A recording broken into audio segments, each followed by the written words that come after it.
Sometimes the first signs of a learning difficulty are easy to miss. They can look small, quiet, and completely ordinary at first.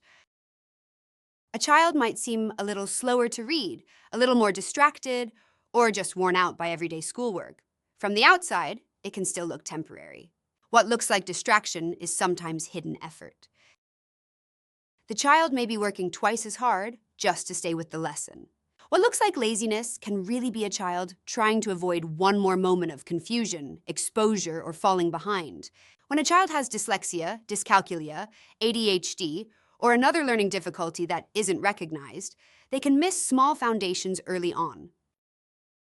That might mean shaky sound letter links, weak number sense, trouble holding instructions in mind, or difficulty focusing long enough to practice a new skill. Each missed piece may seem manageable on its own, but together, they make every new lesson harder to catch and hold. In class, the lesson moves on while the child is still trying to understand the previous step. At home, homework takes longer and needs more support. And over time, that extra strain can turn evenings into tension or tears. When effort keeps ending in struggle, frustration starts to build.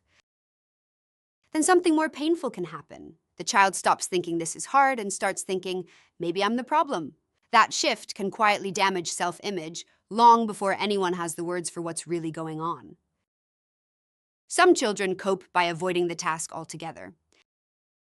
Some act out. Some go quiet and try to disappear. These behaviors can look oppositional on the surface, but very often they're signs of overwhelm, shame, or fear.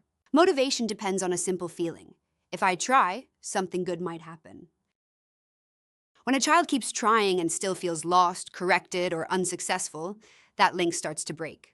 Over time, school can start to feel less like a place of learning and more like a place of risk. A simple question in class can trigger panic. A worksheet can trigger dread.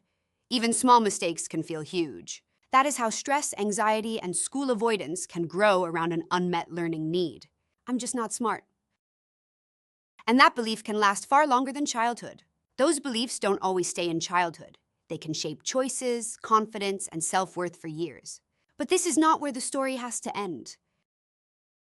When a learning difficulty is recognized, the child's behavior, emotions, and progress often make much more sense.